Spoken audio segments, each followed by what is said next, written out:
Destiny Rising is almost here, and with any gacha game, there's plenty of mistakes that new players can make. I'm JoeNova, and I've taken my time in the beta to make a list of 40 tips to help you get off on the right foot. Keep in mind, some of these things may change with the full release of the game.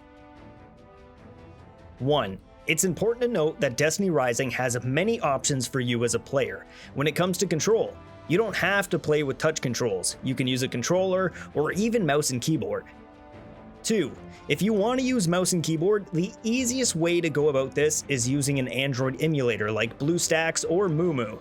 I personally prefer Mumu since it's actually designed by the same people who made Destiny Rising. 3. Pre-register on the Destiny Rising site for bonus rewards, including 10 free draws and an ornament for the Smart Bomb exotic grenade launcher. 4. When the game first loads up, you'll have to download some files. While this is happening, you can play a minigame called Go Ghost Go. Playing this will actually give you rewards in-game, so it's well worth it to grind it out a little bit to unlock the rewards it gives you. 5. Make sure to link an account to the game, like a Google Play account, so you don't lose any of your progress if you buy a new phone. Plus, again, you get some rewards for doing this. I'd advise to open and link any other offers that are given for bonus rewards as well. 6. Time to get into some actual gameplay tips. First and foremost, try to focus your materials into one main character that you like the most. Some of the harder high-end content like legendary quests in the Expanse can be brute forced by over-leveling them by a lot.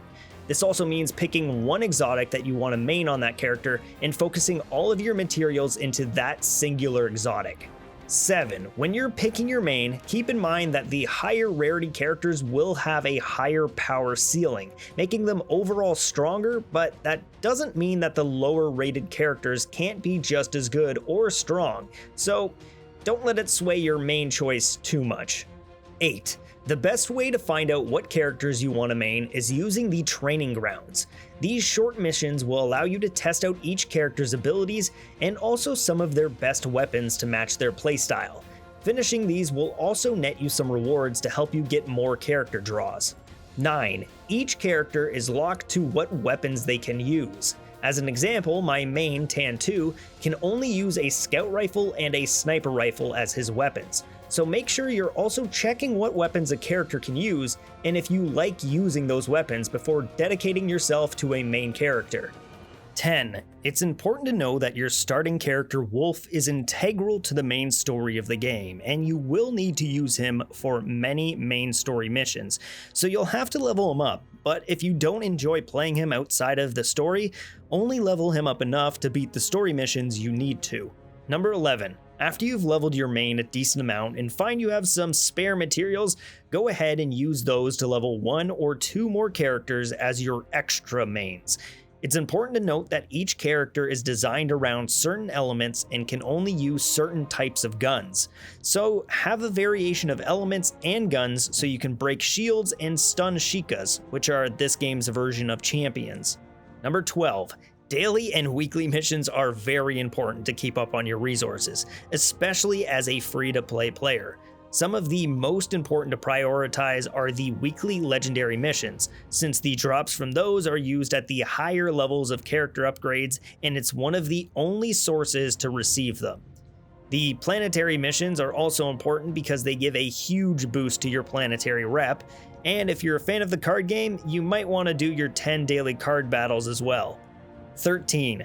Each of the Gauntlet Onslaught encounters, which are this game's versions of raids, have an exclusive exotic tied to them, so make sure to check what exotics drop from what encounters so you aren't wasting resources farming an encounter that won't give you the gun you want. 14. If you find yourself struggling on damage checks during boss fights or just want to put some more damage on the leaderboard to show up your friends, you can reload cancel by sprinting right after you see the new magazine enter your gun to get more shots out quicker. 15. Weapons can be shared between characters, so don't feel like you need to level the same weapon twice if you want to use it on 2 separate characters. 16. Once you start upgrading your weapons from legendaries to mythic weapons, make sure to de-level any legendaries you have upgraded in the past so you can get some of the materials back and use them on other more important stuff. 17. With that said, keep in mind that weapon levels are universal to each weapon. If you enhance a right whale scout rifle to +6, all right whale scout rifles you own or will ever own will receive that enhancement unless you undo it.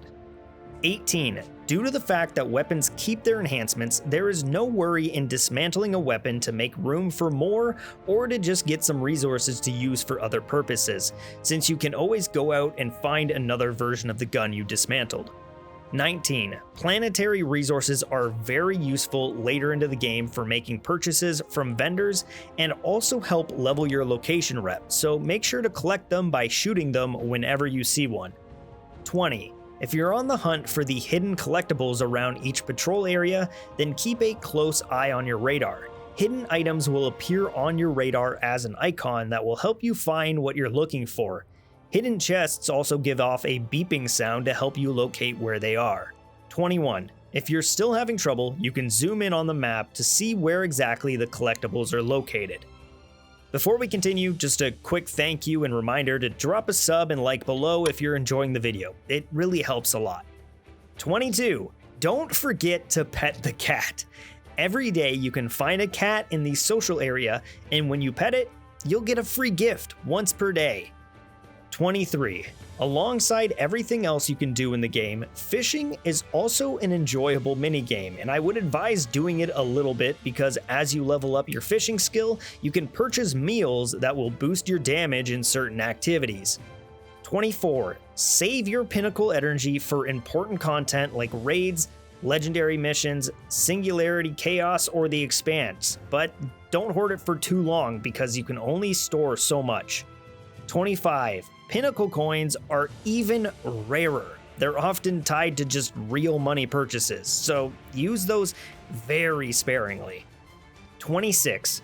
Destiny Rising has its own form of gambit called Shifting Shrines that is extremely fun to play, and if you enjoyed it as much as I did, I would advise that you level up Ikora a bit since she is a monster in Shifting Shrines, especially if you can get the exotic rocket launcher Truth on her. 27. Destiny Rising includes a ping system, so if you find a secret in the world or you want your team to focus on a certain enemy, don't be scared to set a ping marker to let everyone know. And even more exciting is that during raids, certain mechanics, if you hold the ping button, the game will give you a choice wheel to make callouts to the rest of your team so they know, for example, which body parts of a boss need to be shot. 28. You can inspect every weapon in the game to find out what perks each weapon can roll with to help you chase your god rolls. Keep in mind that mythic perks will increase your character's overall power more than a legendary perk. 29. The wolf pack or clan system is much more important in Destiny Rising than it is in Destiny 2. Joining a wolf pack will allow you to participate in pack hunts, help your clan build resources, help you gain even more resources, and even help build and design your own clan HQ that you can walk around in and explore. 30. Once you hit max level, you will unlock mastery challenges for each character that will give you more rewards, as well as challenges for collecting each mythic and exotic gun in the game. 31. On top of that, you will also unlock the Black Market, a rotating shop of special materials, weapons, mods, and more. If you're the kind of person who likes to spend real money on gacha games, spending it on character pulls or other stuff may seem like a good choice, but do not forget about the Black Market. You can really power level your exotics and characters without waiting on weekly lockouts by taking advantage of it. 32. Weapon mods are a very important part of character power. When leveling, and at higher levels, you'll get keys to have a better chance at unlocking higher rarity mods. You can only get so many of these free per week, so make sure you're not wasting them. Mods are tied to each weapon archetype, and some activities will drop mods for one archetype but not the other, so make sure you're farming the right activities before wasting your keys. 33. The relic system is very important and probably one of the most confusing systems in the game, and understanding it will help you increase your character's level power by thousands. I won't go into crazy detail about it in this video, but just keep in mind the recommended relics are not always the best relics. The power ammo relic, for example, is often a very strong relic that is rarely recommended by the game. And don't forget to enhance your relics once you've found one that is rolled with stats and abilities that fit your character well. 34. Make sure you are spending your draws on discounts. For example, in the beta, the first few times you used your draws to buy a bunch of 10 instead of one at a time, it saved you some resources. 35. Character draws are split into permanent and event draws. Remember that permanent draws are always available and around for you to use, and you'll get plenty of resources while playing the game to pull them for free, while event draws are not always available and use separate draw items from the permanent draws. So if you're looking to spend your leaves on something, you should prioritize event draws. 36. I highly doubt that this will still be in the full release of the game, but just in case, when playing Singularity Chaos or the Expanse, the poison type perk called Venom Miasma is currently broken when matched with weapons that spread damage, and this singular perk will melt entire rooms of enemies and bosses in seconds. 37.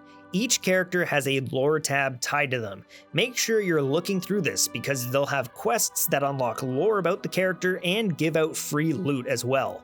38. Characters also have special missions tied to them that dive into their backstories and allow you to learn more about them as you play through missions as them. These often give good rewards and are locked behind leveling said character up, so give each character a little bit of playtime to unlock their stories. 39. As tempting as dropping money is to increase your power and be the best of the best, there's honestly not many instances in the game where you will be locked out of stuff if you are too low leveled. Don't feel pressured to spend when you don't have to. 40.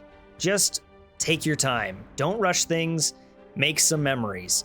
If you're a Destiny veteran like me and you've played Destiny 1 or Destiny 2, just remember the first times you've played that game and remember that you can get those memories again with Destiny Rising.